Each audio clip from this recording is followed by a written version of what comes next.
Meus irmãos, nós estamos estudando o livro de Josué. Nós estamos chegando já no finalzinho desse livro. Vocês podem estar pensando, pastor, mas o senhor pulou vários capítulos ali, uma parte do livro o senhor não tratou. De fato, alguns capítulos desse livro, na verdade, só estão narrando as guerras ou então falando sobre a divisão das terras. E é bom como história, é bom como para a gente entender como foi dividido ali, mas um pouquinho mais complicado é tirar algumas lições disso para a nossa vida diária, para a nossa vida prática. E o intuito da pregação não é somente trazer informação. Pregação é diferente de uma escola dominical, onde a gente só pega um texto, vai tentando dissecar aquele texto para que a gente compreenda somente aquilo que foi escrito. A pregação tem o intuito de mexer com a gente. A pregação é quando Deus está falando ao nosso coração através da palavra dele. E é necessário sim estudo, é necessário sim aplicação para que a gente consiga extrair do texto aquilo que realmente é importante, aquilo que Deus quer falar conosco. E nessa manhã a gente vai estar vendo algo que é bem interessante e tem tudo a ver com o dia que nós estamos vivendo hoje. Josué, no capítulo 20, do verso 1 a 9, o Senhor está falando aqui sobre as cidades de refúgio. O texto diz o seguinte: disse o Senhor a Josué: diga aos israelitas que designem as cidades de refúgio, como lhes ordenei por meio de Moisés, para que todo aquele que matar alguém sem intenção e acidentalmente possa fugir para lá e proteger-se do vingador da vítima. Quando o homicida involuntário fugir para uma dessas cidades, terá que colocar-se junto à porta da cidade e expor o caso às autoridades daquela cidade. Eles o receberão e darão um local para morar entre eles. Caso o vingador da vítima o persiga, eles não o entregarão, pois matou o seu próximo acidentalmente, sem maldade e sem premeditação. Todavia, ele terá que permanecer naquela cidade até comparecer a julgamento perante a comunidade e até morrer o sumo sacerdote que estiver servindo naquele período. Então poderá voltar para a sua própria casa, à cidade de onde fugiu. Assim, eles separaram Quedes, na Galileia, nos montes de Naftali, Siquém, nos montes de Efraim, e Queriate Arba, que é Hebrom, nos montes de Judá.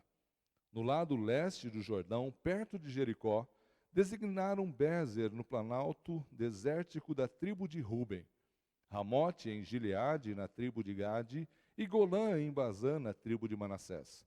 Qualquer israelita ou estrangeiro residente que matasse alguém sem intenção poderia fugir para qualquer dessas cidades para isso designadas e escapar do vingador da vítima antes de comparecer a julgamento perante a comunidade. Que texto interessante esse das cidades refúgio. E é uma coisa interessante a nós pensarmos que, mesmo nas nossas leis hoje, nós também aplicamos boa parte daquilo que o Senhor Deus deixa para o povo de Israel. As nossas leis têm algumas partes delas embasadas nessas leis civis que Deus deu ao povo de Israel. Deus não somente falou ao povo de Israel, Deus não somente cuidou do povo de Israel no sentido de dar as leis, os mandamentos, em relação à vida espiritual do povo, a servir ao Senhor, mas Ele também providenciou para aquele povo leis civis que funcionavam e que eram aquilo que embasava a conduta do povo em todas as áreas, ou pelo menos em quase todas as áreas da vida daquele povo. E nós vamos ver um pouquinho sobre essas cidades refúgio. E para a gente entender isso, a gente vai ter que passear um pouquinho mais atrás no Antigo Testamento, para a gente entender um pouquinho o que era isso. Então Deus providencia para aqueles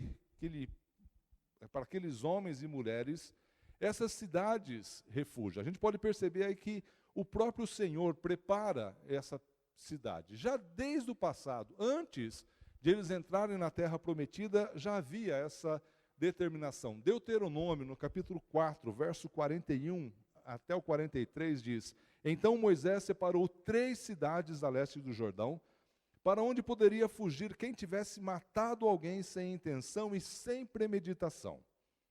O perseguido poderia fugir para uma dessas cidades a fim de salvar a vida.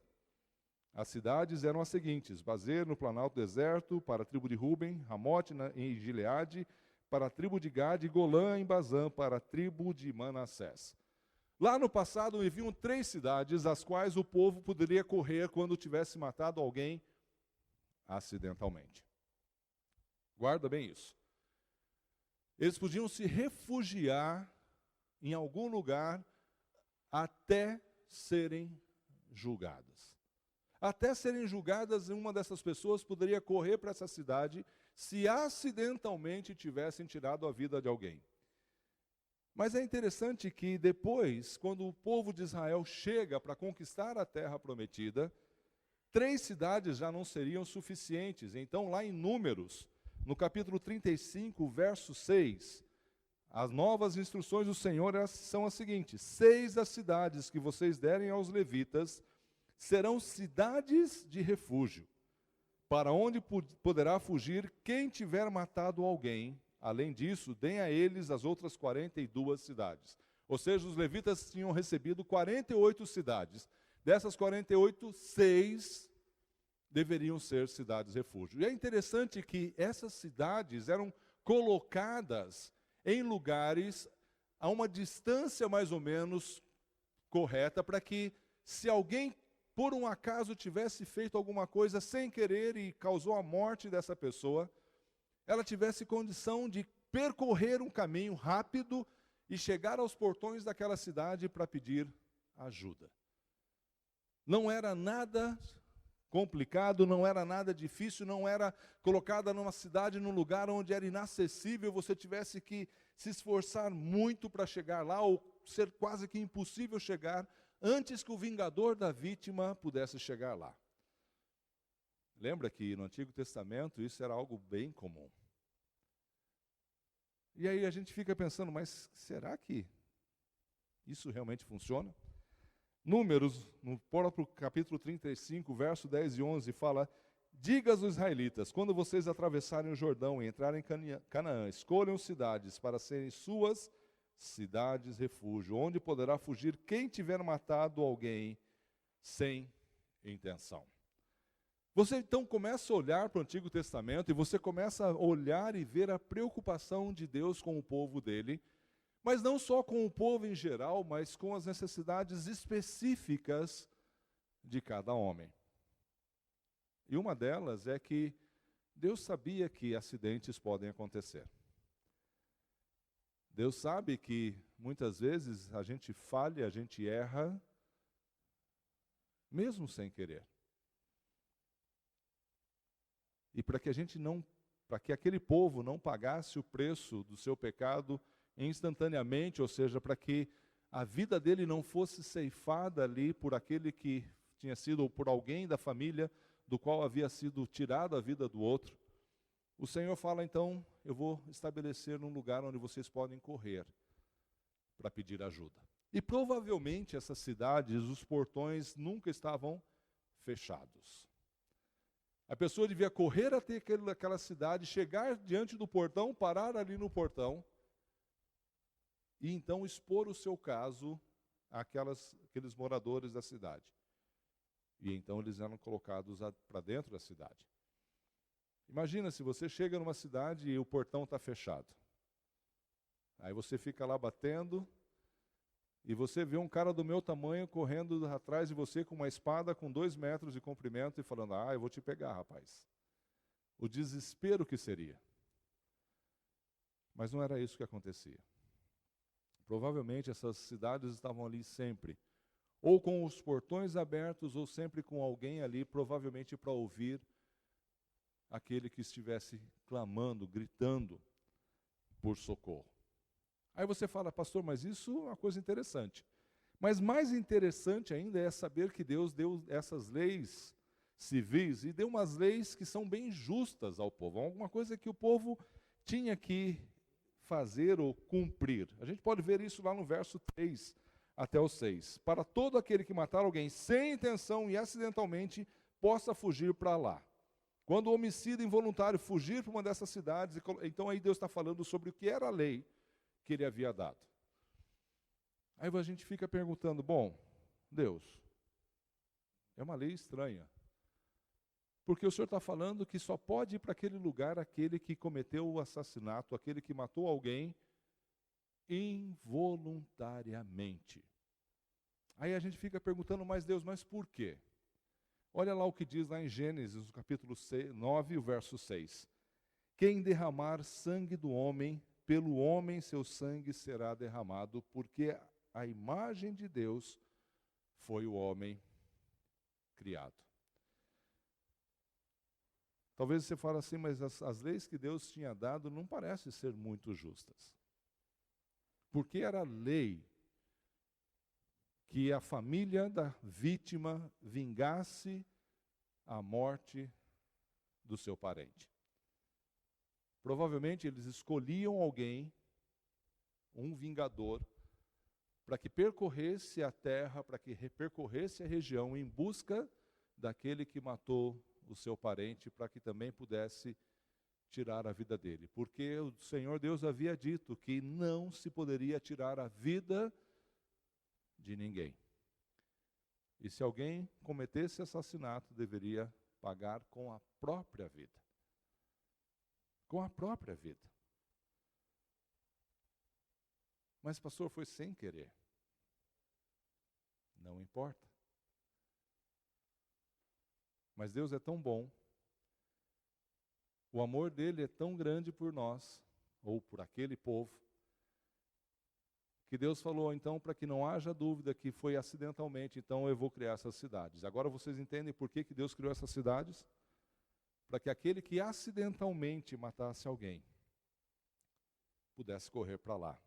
Êxodo, no capítulo 21, do verso 12 ao 14, diz, quem ferir um homem vindo a matá-lo terá que ser executado. Todavia, se não o fez intencionalmente, mas Deus o permitiu, designei um lugar para onde poderá fugir. Mas, se alguém tiver planejado matar outro deliberadamente, tire-o até mesmo do meu altar e mate-o. A coisa não era tão simples.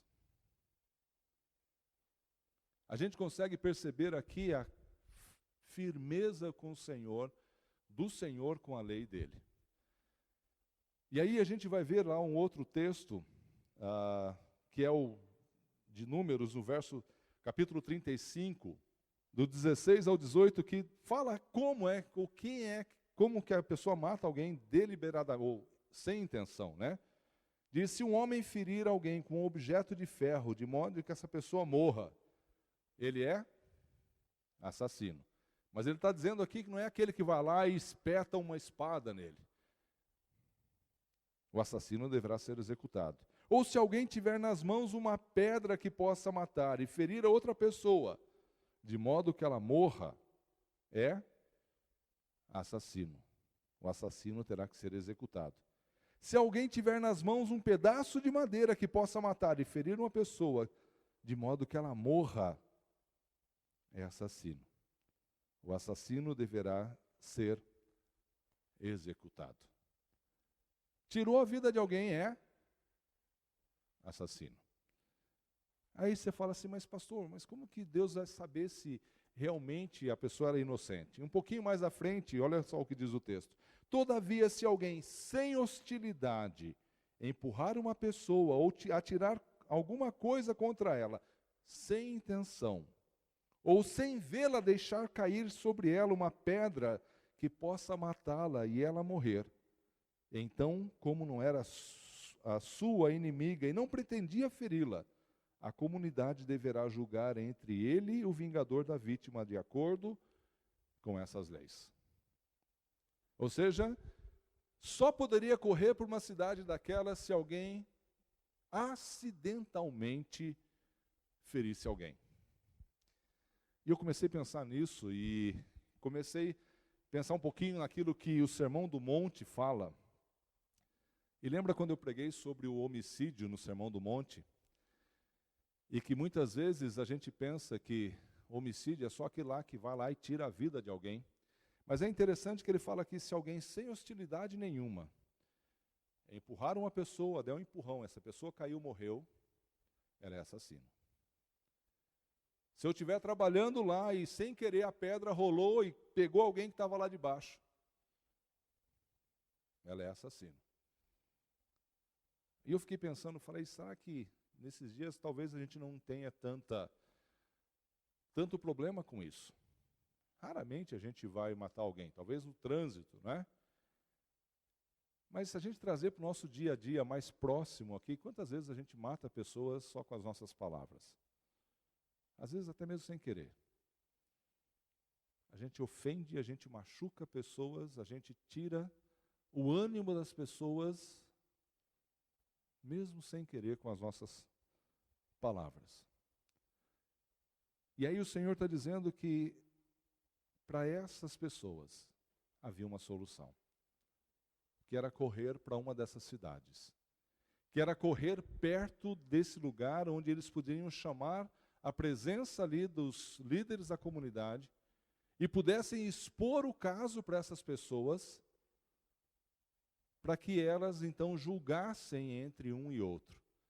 E ela deveria permanecer naquela cidade então até a morte do sumo sacerdote que estava ali naquela época. Aí você fala, pastor, mas Deus foi muito bonzinho com ele. Mas é interessante que essas leis deviam ser cumpridas à risca, diferente das nossas leis, onde muitas vezes a pessoa comete assassinato, ou a pessoa comete uma infração, e ela tem um recurso atrás de um outro recurso, outro recurso, outro recurso, e você sabe que ela está errada, e ainda assim tem tempo. Naquela época não. Naquela época, as leis funcionavam de verdade. Olha só o que diz lá em Números, no capítulo 35. A gente está vendo que Números 35 fala muito sobre essa cidade refúgio. Verso 28 e 29. O acusado deverá permanecer em sua cidade de refúgio até a morte do sumo sacerdote. Somente depois da morte do sumo sacerdote poderá voltar à sua propriedade. Essas exigências legais serão para vocês e para suas futuras gerações, onde quer que vocês vivam. Se aquele homem fosse para uma cidade de refúgio e por algum motivo saísse de lá e encontrasse o vingador da vítima, por qualquer motivo que fosse, ele poderia ser morto e nada de errado estava nisso. Porque a lei dizia que somente havia proteção dentro daquela cidade.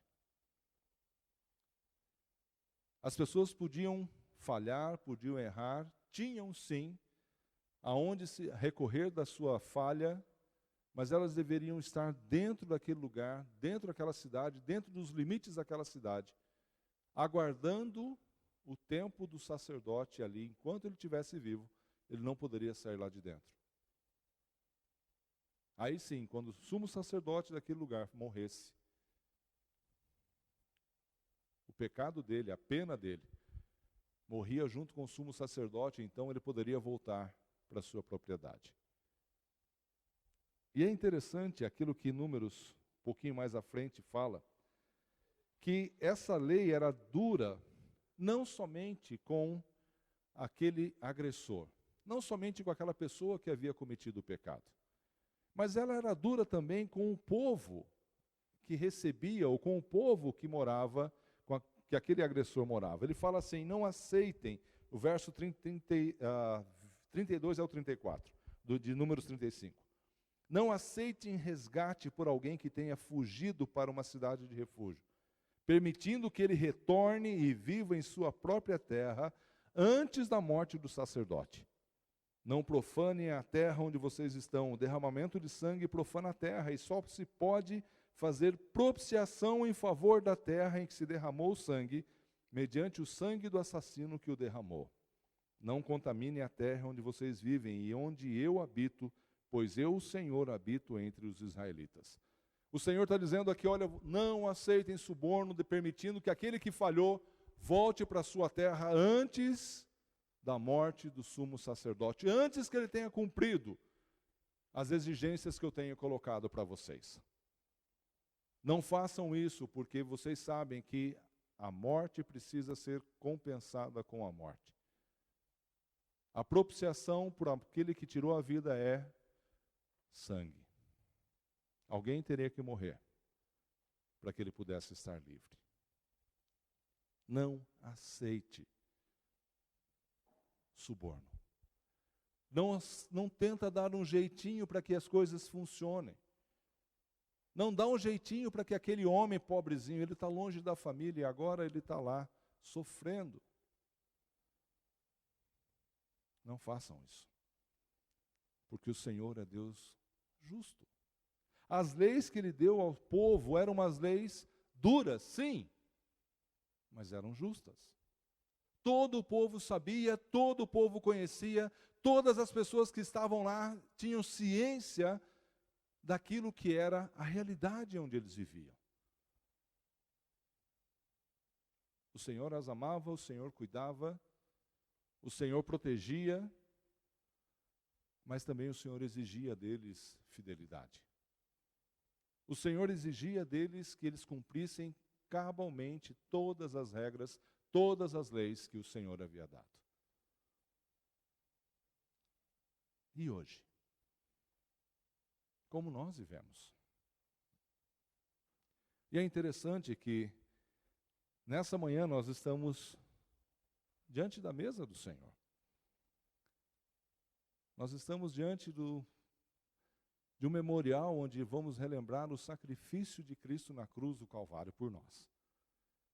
E eu creio que essa cidade refúgio, essa provisão de Deus para que aquele povo não fosse condenado, mesmo que a lei diz que qualquer um que tirasse a vida do outro era assassino, havia ainda assim para eles salvação. Nós podemos ver em Cristo hoje, para nós a mesma coisa. Hoje Cristo é o nosso refúgio. Nós temos nele a oportunidade de buscar o alívio, o perdão dos nossos pecados, o cumprimento de uma pena para a qual nós estávamos condenados. E aí quando nós pensamos nesse Jesus, ao qual nós estaremos logo, logo relembrando esse sacrifício, tem algumas coisas que nós devemos ter bem claras em nossa mente antes de nós participarmos da ceia. Primeiro é que todos nós estamos debaixo da consequência do pecado. Quando a gente olha para aquilo que Deus havia falado para o povo de Israel, dizendo todo aquele que matar alguém sem intenção, acidentalmente, ele pode buscar alívio na cidade refúgio. Aí a pergunta que eu faço para cada um de nós é: alguém aqui não cometeu pecado? Algum de nós que está aqui nessa manhã consegue olhar para a própria vida e falar: olha, eu estou livre, eu estou bem, eu vivi a minha vida certinha, corretinha, e não tenho pecado algum? Se nós falarmos isso, nós estamos mentindo, porque nós herdamos o pecado. Por mais correto que nós vivamos, por mais certo que nós tenhamos que viver, o pecado já nasce em nós. O pecado já está em nós. Eu sempre gosto de usar do exemplo a criança, recém-nascida talvez, ou com poucos meses de vida.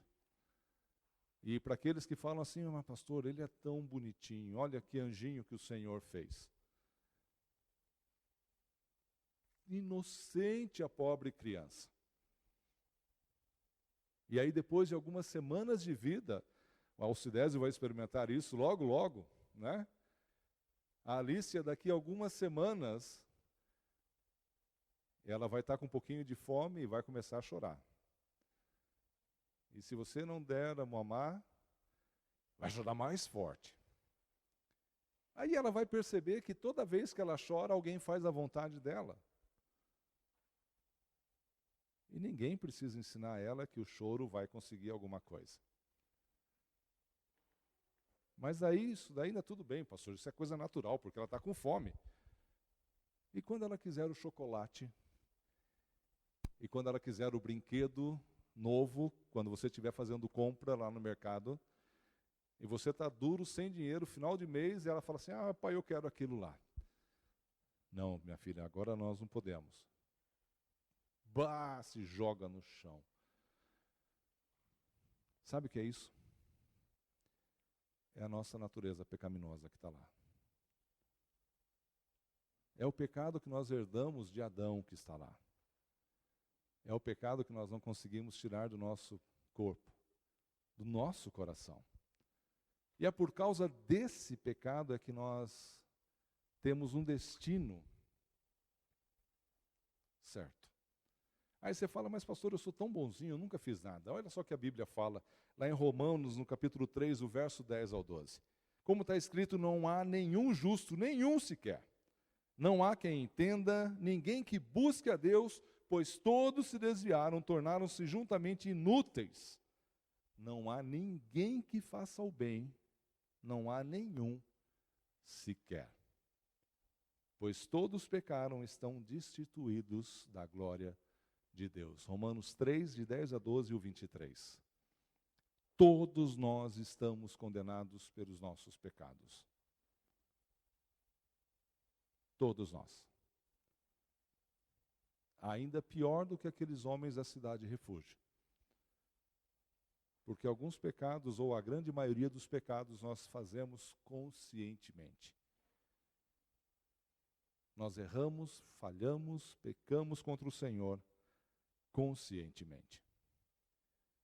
Mas o que é pior do que saber que nós estamos condenados, o que é pior do que saber que a nossa natureza é uma natureza pecaminosa e que nós falhamos, é saber das consequências desse pecado. O próprio Paulo, lá em Romanos, no capítulo 6, o verso 23, diz que o salário do pecado é a morte. Mas o dom gratuito de Deus é a vida eterna em Cristo Jesus, nosso Senhor. O salário, a paga do pecado, a consequência do pecado para nós é morte. Todo mundo vai morrer, com certeza, todos nós iremos passar por isso. Mas essa morte da qual Paulo está dizendo não é simplesmente a nossa morte física, mas é o afastamento total e completo do Senhor Deus. O Senhor não pode conviver com o nosso pecado. Deus não aceita na presença dele pessoas como você e como eu, que têm uma vida completamente torta, suja diante dele. Apesar de nós olharmos para nós mesmos e pensarmos, olha, eu sou tão bonzinho, eu faço tudo certinho, eu tento viver aquilo que a palavra diz, ainda assim falhamos. E a santidade de Deus não convive com o pecado nosso. Não tem como. Mas assim como Deus fez com o povo de Israel, sabendo que aquele povo iria cometer o homicídio, mesmo involuntariamente, Ele vê a forma, Ele provê a maneira de nós nos livrarmos disso. E Cristo é o nosso Salvador. Ele é que foi prometido para que nós, ao confiarmos nele, pudéssemos nos livrar da condenação do pecado. Pudéssemos, então, ter a esperança de não experimentarmos essa morte que é a consequência do pecado em nossas vidas. Você consegue ver exatamente a mesma coisa que Deus fez com o povo de Israel, com essas cidades refúgios, e Deus tem feito conosco, através de Cristo? Efésios, no capítulo 2, versos 6 a 9, diz, pois Deus nos ressuscitou com Cristo, e com Ele nos fez assentar nos lugares celestiais com Cristo Jesus, para mostrar nas eras que hão de vir a incomparável riqueza da sua graça, demonstrada em sua bondade para conosco em Cristo Jesus.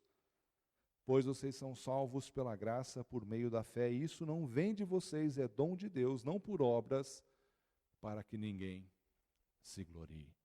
Nós podemos olhar e ver a graça e o amor de Deus por cada um de nós. Ao ver que Deus, desde o tempo futuro, desde a eternidade, prepara Jesus, fala que Jesus iria vir e morrer por cada um de nós, independente de quem nós somos. Independente se nós pecamos voluntariamente ou involuntariamente. Não é aquilo que eu faço, não é a maneira como eu vivo que faz com que o sacrifício da cruz seja eficaz na minha vida. É o amor de Deus por mim. É a graça dele revelada em Cristo e no sacrifício dele na cruz por mim é que mostra o amor dele. Só Jesus pode me libertar, só ele pode realmente transformar a minha vida.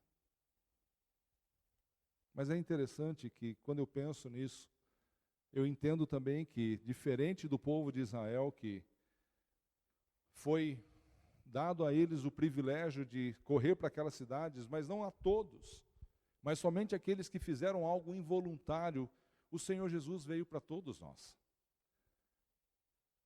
Porque, de fato, nenhum de nós faz involuntariamente o pecado. Nós pecamos porque a nossa natureza está lá e porque nós gostamos do pecado. A grande verdade é essa. Como nós vimos anteriormente, não há nenhum justo, ninguém que procure a Deus, ninguém que faça o bem. E esse ninguém inclui eu e você. Porque nós gostamos das coisas erradas. Nós sentimos que realmente nós podemos chegar lá, experimentar lá. Eu me lembro quando adolescente, eu ia na escola dominical com a minha avó, eu era bem pequeno, ainda júnior. E ela ia numa igreja, a gente ia de charrete, aquela coisa toda. E eu confesso para vocês que eu só ia para lá porque eu era obrigado. A minha mãe tinha, eu já falei para vocês, aquele incentivo dentro da bolsa, né? Que era uma coisa que ninguém recusava. A hora que ela abria aquela bolsa, a minha vontade no banheiro passava, a minha sede passava. Era um chinelo do meu avô, que era uma lapa de pé. E eu sabia que eu não tinha opção de fazer aquilo. E eu me lembro que quando adolescente, logo depois de ter me convertido, de ter entregado a minha vida para o Senhor, nós mudamos de uma cidade para outra.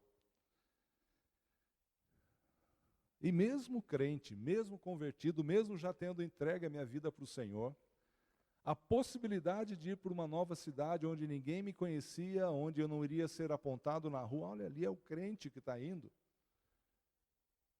Lá no meu coração eu comecei a pensar, cara, agora eu vou aproveitar.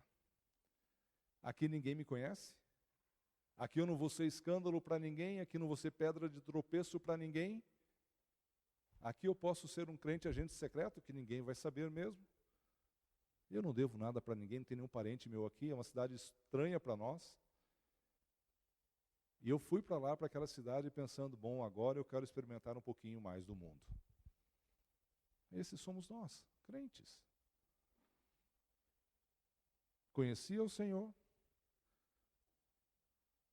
entreguei a minha vida para Ele, mas como eu gostava de andar junto do pecado. Como eu gostava de ter aquele flerte com o pecado. Ah, pastor, eu não sou assim não, eu nunca fiz isso. Mas minha língua coça tanto quando eu tenho que falar mal de alguém. Ai, mas eu não consigo resistir à segunda-feira com sono para chegar um pouquinho mais tarde e pedir para o meu amigo bater o meu ponto lá na empresa. Nós somos pecadores, meus irmãos. Nós falhamos. Mas é graças ao amor do Senhor Jesus é que nós podemos ser libertos. João capítulo 1, verso 12 e 13 diz: contudo, aos que o receberam, aos que creram no seu nome, deu-lhes o direito de se tornarem filhos de Deus, os quais não nasceram por descendência natural, nem pela vontade da carne, nem pela vontade de homem algum, mas nasceram de Deus. Graças a Deus que não é a nossa vontade, não foi no nosso esforço, mas foi o mover de Deus no nosso coração que o trouxe para perto dele, apesar de ainda voltarmos ao pecado. O Senhor Deus veio para todos aqueles que o recebem. O Senhor Deus está de braços abertos para todos aqueles que queiram buscá-lo. E o que é mais interessante em tudo isso é saber que essa liberdade que nos deu, que Cristo nos deu, é uma liberdade verdadeira, diferente daquele povo, que tinha que ficar lá enquanto o sumo sacerdote vivesse, preso ali naquele lugar. Porque enquanto ele estivesse vivo, de fato ele não tinha liberdade. A liberdade que Cristo nos dá é uma liberdade real, total, definitiva para cada um de nós. Agora, o que é preciso para isso? 1 João, no capítulo 1, verso 9, diz que se nós confessarmos os nossos pecados, Ele é fiel e justo para perdoar os nossos pecados e nos purificar de toda a injustiça. Não importa se o seu pecado é acidental ou premeditado. Não importa se aquilo que nós fazemos é algo corriqueiro ou é algo que nós escorregamos. Se nós nos arrependermos e buscarmos ao Senhor, Ele não só perdoa, mas Ele nos purifica do pecado. É muito mais do que simplesmente olhar para trás e perdoar o pecado. É nos tornar aptos a estarmos novamente na presença dEle. E é por causa disso que nós podemos experimentar e participar da mesa do Senhor com a consciência tranquila, muitas vezes, porque a morte do Senhor Jesus nos deu esse privilégio de estarmos na presença do Senhor sem culpa, porque Deus olha através de Jesus a nós. É através de Cristo que Deus nos olha. Hebreus, o capítulo 7, do verso 23 ao verso 28, ele sintetiza de uma forma muito bonita tudo aquilo que o Antigo Testamento fazia.